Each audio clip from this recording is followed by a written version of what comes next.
Hi everyone, I'm Vanessa, marketing lead at Adina, and you're listening to The Beauty Curtain. This is the podcast that draws back the curtain on the beauty and personal care industry. And today we're back with Bijilly Yadav, our ingredient specialist here at Adina. We're talking all things regenerative farming, accessible beauty, and what we can expect from brands in the future in terms of sustainability. So welcome back, Bijilly. Hi, thank you everyone for having me. It's nice to be back. Of course, we're excited to dive in straight away to regenerative farming and regenerative beauty. So, this was a big trend that we wrote about in our trend report. And I'd love, firstly, if you could explain a little bit about what regenerative farming is. So regenerative farming is generally more associated with food industry, although we are talking about it now in the beauty space. People associate it more with food because that's essentially where all of our food comes from. But the reason why it's become more and more important is because the UN actually I think there's only 60 harvests left until all the topsoil is gone, and that can really shift and change a lot of things in the agriculture world. So regenerative farming is about finding more sustainable ways in which we can do farming. So taking it back to nature, looking at ways in which we can get Mother Nature to do its best. So it comes down to sort of bees doing their thing. Jeremy Clarkson, did you watch the Clarkson's Farm? I haven't seen it, but Oh tell me my about God. it. So on Clarkson's Farm, he was talking about ways in which he could go back to more regenerative farming. And he basically bought a bunch of chickens, also bought a bunch of cows. And essentially, when the cows did their business, he let the chickens run roam free around on the farmland. And then what that does is the chickens are just casually spreading all of the cow dung, and that's remineralizing the soil with some goodness. So, what are the food industry doing about this? As you said, this is a food industry issue mainly. So, kind of, have any of the industry leaders done anything so far? Yeah, so you may have seen or may not have seen that McCain's have actually pledged to do more regenerative farming, and that by 2030 that they will only operate in regenerative farming practices. So there's an advert that they put out. There's one in the UK, but the one in the US is particularly cringeworthy. But it has an actress on there who I don't know who she is, but she talks about coming back. So I don't know whether it's a play on words between regenerative farming and topsoil coming back, or whether there's something else in it. So if anyone knows who she is, please tell me, because it just seems like a really weird comment. So, as Bajili said, the US advert is cringeworthy. I recommend everyone having a look. We'll put the link in the description. If you know who she is and why she's back, please comment below and let us know. So, now kind of moving on to the beauty industry, are any companies kind of investing in regenerative farming methods? Yes, we've actually seen a few players already in this space. So Natura and Co, which is the parent company of the Body Shop, have actually invested quite a large amount of money in regenerative farming solutions. It's about 100 million, I believe. And they're looking at ways in which they can reduce their synthetic chemicals, look at more ways of producing natural ingredients without deforestation. So a lot more kind of focused around regenerative farming. There's also a brand called Devines. They actually partnered with a company called Rodale Institute. So Rodale Institute is a non-profit association which helps support small to medium-sized farms and encourages them to look at specialty crops and food avenues, looking at regenerative farming practices. And also another brand to mention is Lush. So I mean, Lush, when we talk about sustainability, they tend to go quite hand in hand.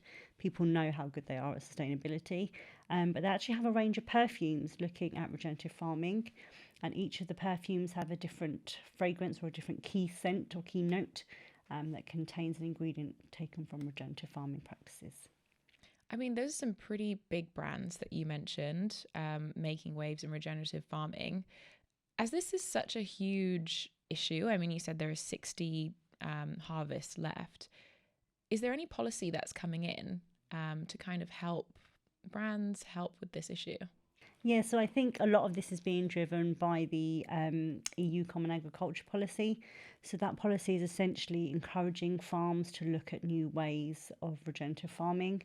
And farming is such a big thing, but it's becoming, especially in the UK, we're seeing lots of challenges with farming.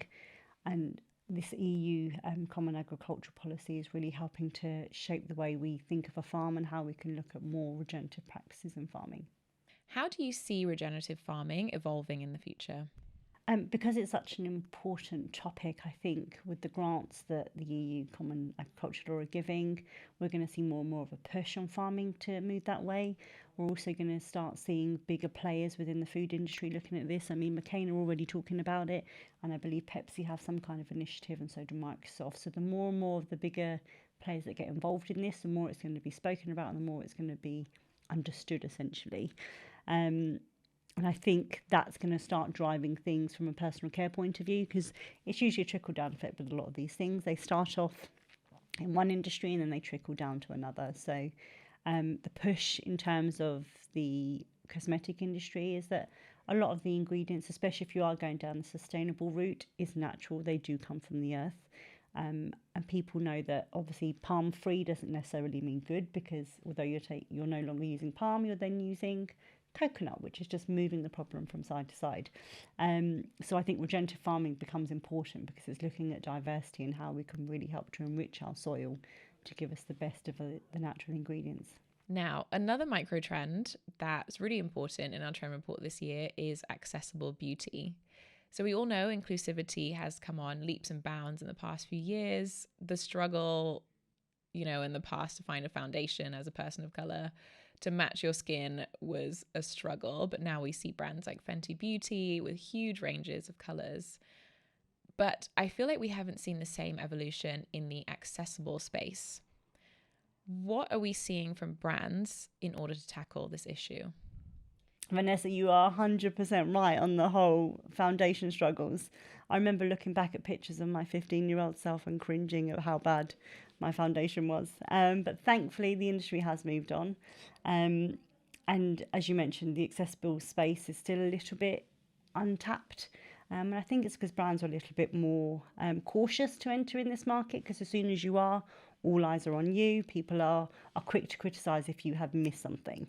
But we have got a couple of examples of brands that are in this space. Cole Creatives have a range of makeup brushes ergonomically designed to help people with limited arm and hand mobility. And they're really quite soft brushes as well. They're absolutely lovely.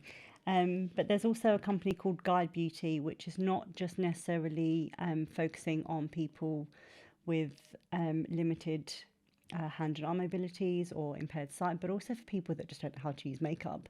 Their brushes are designed to help anybody push on eyeliner or just create the looks. It's basically about taking the basics back to beauty for everybody. That's great to hear that there are some brands trailblazing and providing those solutions for people who really need them. Are we seeing the same thing from household names? I think we are, yeah. So I think they perhaps get less unheard of, but we definitely are seeing them. So L'Oreal have recently launched Hapta, which is another kind of applicator to help apply makeup. So your lipsticks, it comes in, you put it into almost like a little holdall, and it guides the lipstick to the part of your face that you need it to be on. And we also have seen Dove. So Dove has some really good adverts anyway. I've talked about them before. Really good about self-esteem. But they also had that actress on one of their adverts. I can't remember her name.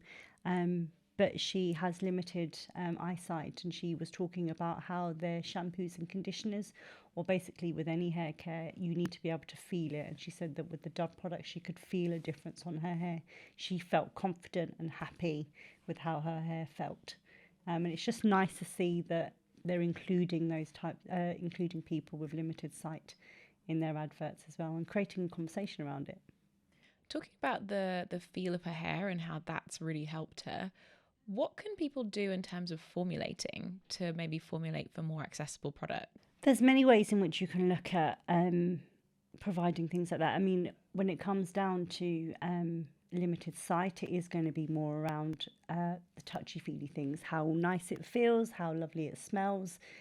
Those types of textural ingredients are going to really play key in these types of things, and scent as well is always also very important. And also on packaging, because obviously when people go into store, they can't necessarily open a box and just smell it. So having having sort of braille on packaging really helps people with limited sight to be able to know what they're picking up and understand what the claims are, and also makes them feel like this product is targeting them and is for them. So do you think all brands need to do more in this space? 100%. 100%. I feel like there was a time when brands were, but I also feel like I can't see it so much anymore. I mean, on medicine, it's key. Anytime you pick up a medicine box, you can feel some kind of braille writing. But in cosmetics, unfortunately, it's just not there yet. And I feel like we could be doing a lot more in this space, for sure. I agree. I feel like everyone should have the opportunity to, look good and feel good. Yeah. And so I really agree that that's very important. But we are seeing other industries make waves.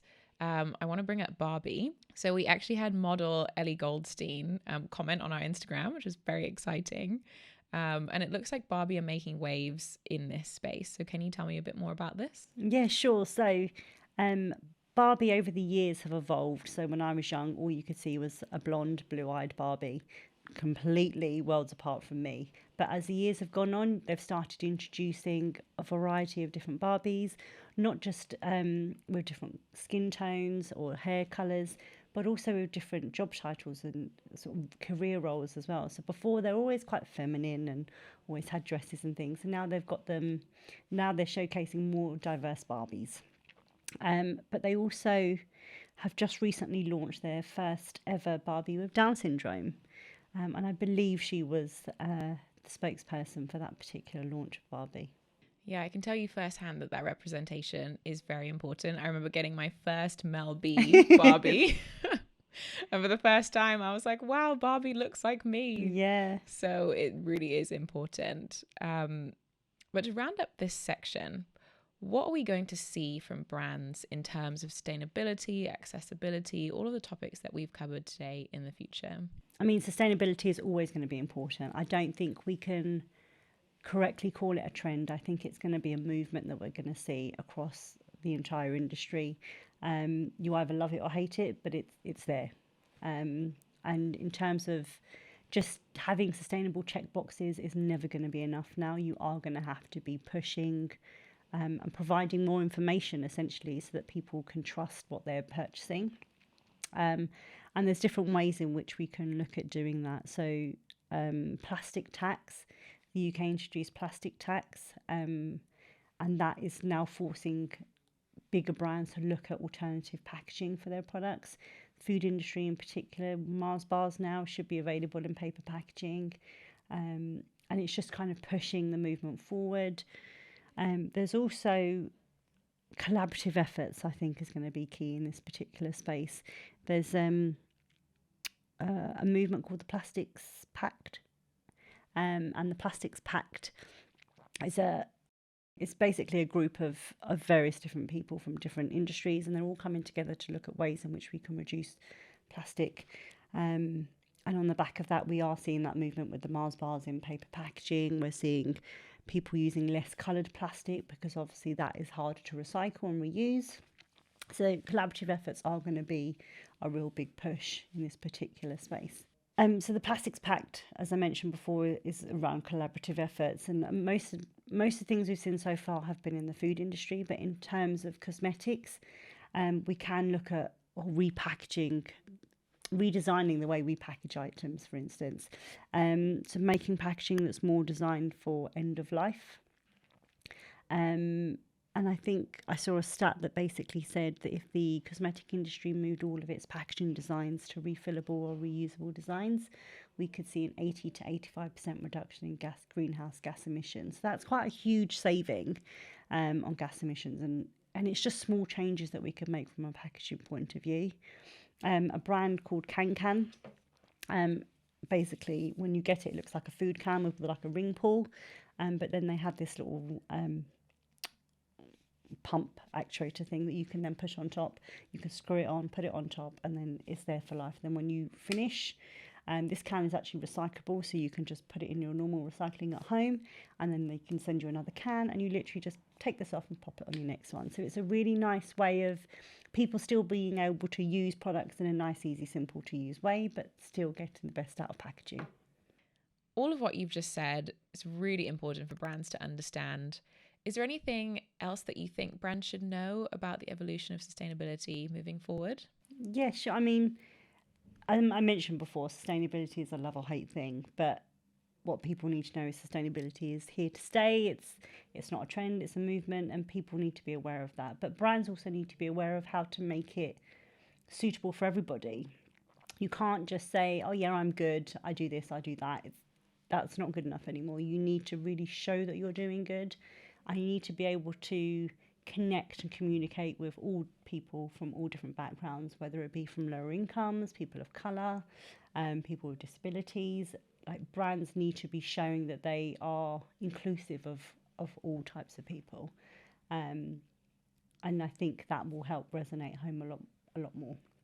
Wow, what a great message. And I think a great place to stop today. Thank you so much, Bijilly, for joining us again on our podcast. Thank you for having me. So where can our audience find you? So where you guys can find me, you can find my email address in the link below, and yeah, feel free to contact me, and I'll be happy to answer any questions. Thanks so much again, Bijilly. And thank you, Harrison, for producing this podcast. Thank you so much, all of you, for listening. All additional information will be in the link below. Don't forget to like, subscribe, follow, and we'll see you in the next episode.